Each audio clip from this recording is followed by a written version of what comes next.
I'm sure I'm not the only person who forgot that Top Gun Maverick was on its way to cinemas.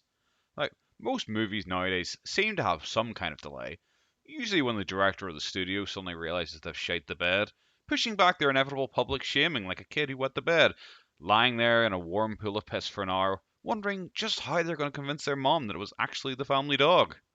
Now, Top Gun's rocky history began with the tragic suicide of Tony Scott, director of the original film, back in 2012.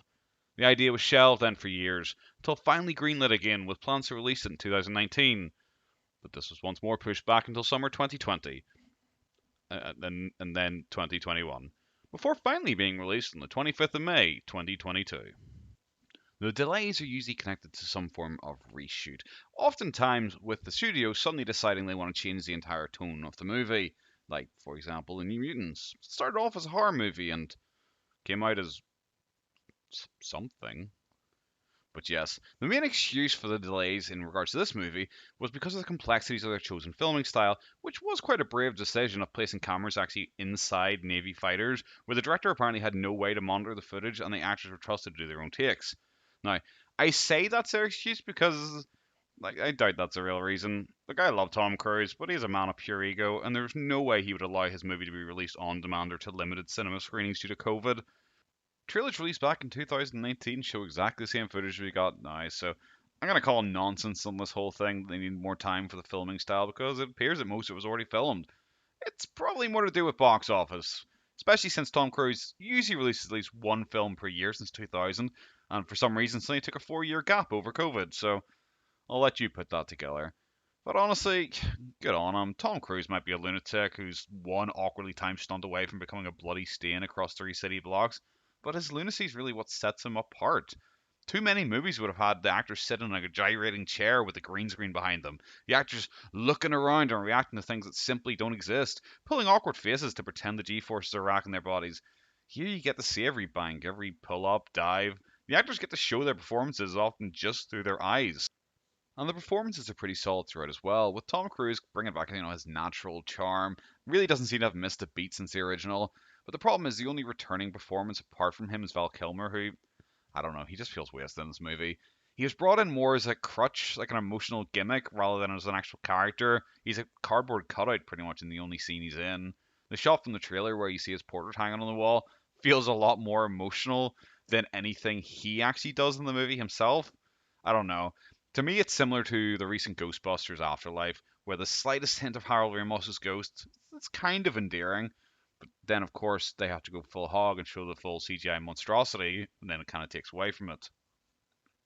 In the original movie, we had Kelly McGillis pretty much play a generic love interest character who, honestly, I barely remembered. I remember the horse riding scene like probably a lot of people do, but apart from that, I don't remember anything about her. Jennifer Connelly takes over that role where instead of riding a horse, she's just like sailing a boat. I guess that's the extent of her character. She's likable enough though. I really don't have any overall complaints about her. A lot of her scenes do feel necessary, mainly just trying to ground Maverick and give him a reason to come home. It's pretty stereotypical. For a lot of people, I think this movie's really going to hinge on the new cast of characters who are introduced, especially Miles Teller, who I'm going to tell you, he's the main character. It should have been obvious from the trailer, but it should have been even more obvious from that fucking mustache. That is a thing of beauty. Somehow my fucking ovaries are tinkling just looking at that thing. He plays Goose's son, Rooster. He pretty much just brought him to play with Maverick's PTSD and his recurring guilt about the death of Goose, and it does work well to humanize Maverick, who, in the first movie, in my opinion, did stray towards being a bit of a dickhead too often, as opposed to the lovable rogue that they wanted him to be. And the rest of the cast is solid as well, from the nerdy Bob, who does kind of play a wee bit too Revenge of the Nerdish, to the Iceman-esque Hangman. And despite the praise I just gave the movie there, the introduction of a relatively large cast does mean that most of them go underdeveloped. For example, in the final mission, we basically have 6 characters flying in a battle together, and whilst I'm happy I can name all 6 of them without looking at Wikipedia, I can't really tell you anything about them. It's still more than I can say for a movie like The Eternals, where they had a longer, slower introduction for each character, but by the end I could still only name you about 3 of them. Those characters I mentioned though are just the 6 main fighter pilots. We've got a lot more. We've got command staff, we've got support staff, we've got civilians, we've got kids. Unfortunately, because of having quite a bloated cast, we do get some characters that are just carbon copies of each other. For example, we have Ed Harris at the start of the movie, who's in a total of about 2 scenes and probably about 3 minutes of runtime, where he plays, a tough, No nonsense, Admiral, and I'm sick of your shit, Maverick. Get out my door. I don't want you on my base no more. Go back to Top Gun. You can be a teacher there. All that shit. And you're like, okay, cool. Ed Harris is pretty badass. I wonder what's going to happen with him. The problem is Maverick then goes to Top Gun where he meets John Hamm, who is I'm a no nonsense admiral, and I'm sick of your shit, Maverick, and I want you off my. It's exactly the same character, and it is incredibly distracting when you realize it is just exactly the same character, and there doesn't really seem to be any particular reason why they just have two carbon copy strict admirals who don't like him. I don't really get it. It seems a bit of a waste to me, especially when they're both really good actors. The storyline itself is really nothing to write home about. Maverick's never been able to climb the ranks due to his reckless behavior and his need for speed.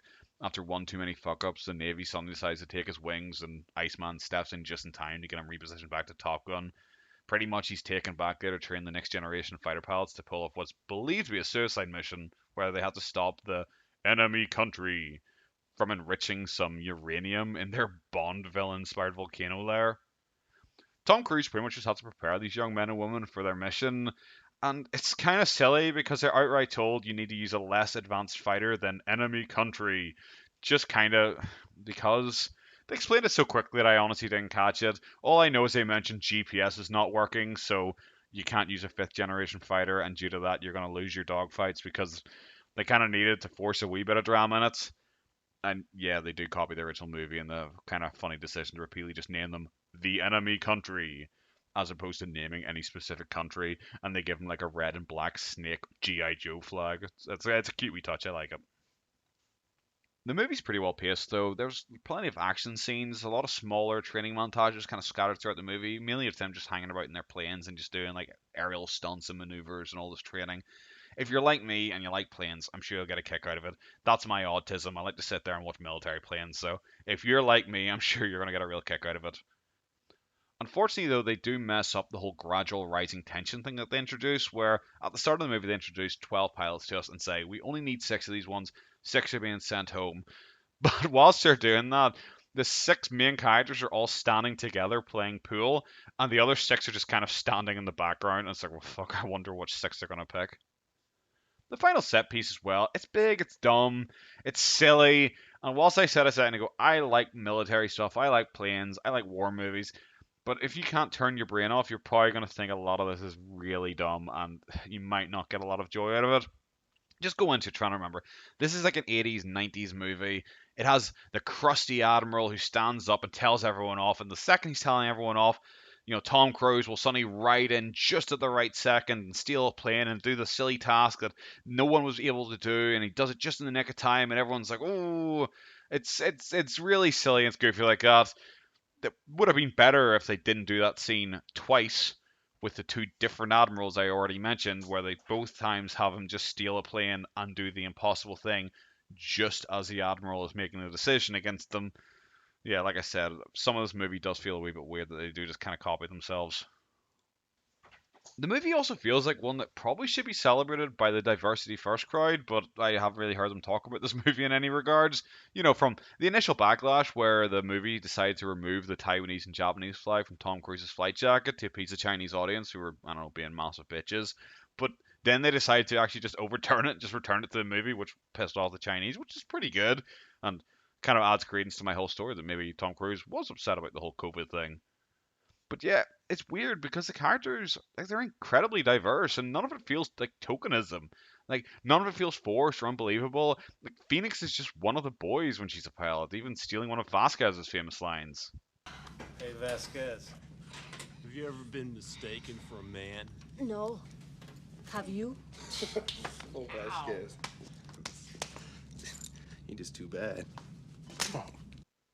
They never focus on diversity though. They don't hold up a big billboard and scream, "Hey, look at us! Look how amazing the guys! Pat us on the head. We done a good. We got it. We got a girl. Look, she's a girl and she's in a plane. She's basically Captain Marvel, guys." They never do anything like that. She just shows up and flies a plane, and then they have a bunch of different guys from different races, and they have other girls, and they have Asians, and they have Chinese, and they have blacks, and everyone's just kind of there. And at no point do they decide we need to like congratulate ourselves for it, which is just kind of nice. It's an accurate representation of like a military world nowadays. It doesn't need all this pandering, and I thought it was fucking great. My main surprise, though, was the character I mentioned earlier called Hangman, who he's pretty much just a big smirking white dude who like plays by his own rules. He's nicknamed Hangman because he hangs his team out to dry. He goes for the kill himself. He wants his own glory. In the training mission, his wingman always gets shot down because he's always trying to go in there by himself. He's pretty much reminiscent of Iceman and Maverick from the original. In modern cinema, though, that's usually the type of male character who's introduced just to be humiliated and burnt as a straw man to toxic masculinity. But in this movie, it very much shows Hangman is an asshole because he's the best, and he's also probably the best because he's an asshole. Because of Hangman's abrasive personality, he pretty much fights with everyone in the entire flight school at different points, but in particular, he butts heads a lot with Phoenix, who's a female pilot. And it's like low level stuff. He like smirks at her a lot and says, "Oh, it's wingman, not wingwoman." You know, like really low level stuff. And you know full well if this was Captain Marvel, like Captain Marvel would stand up and like rip his face off and like blow him up with a laser beam, and then the director would pause the movie and flash a giant neon sign on screen saying, "Please clap at how brave and stunning she is." Something like that. No, instead, like Phoenix kind of just acts like a normal human and smirks back at him and then slappers back at him. Like that's where her like, Vasquez line comes from, because she just argues back with him and takes the piss out of him in return, because the two of them clearly don't really like each other, but they respect each other because they're both the best at what they do. Towards the end of the movie, it's like painfully obvious as well that Hangman's not going to get picked for the final mission just because of the structure of the whole thing. And like you're sitting there waiting, okay, I wonder how they're going to do it. So they're going to shit on him for being a toxic man. That's why he didn't get picked. But no, they don't. They just outright tell him in a professional way because while this movie understands that the military is a professional organization, they didn't get picked. And he's like, okay, I understand that. He goes up to his teammates and says, "Good luck on the mission. Give him hell." And that's it. And you're like, oh, fuck, okay. Then, of course, shit goes sideways on the mission. He's the first on the radio that he wants to go in to help them out. And the movie doesn't treat this as like a redemption arc because the movie doesn't treat him as a person who needs to be redeemed. They don't see him as a character who needs to be mocked or humiliated. He's just another character. Yeah, he has flaws, but all of the characters kind of have flaws, except, obviously the undeveloped ones.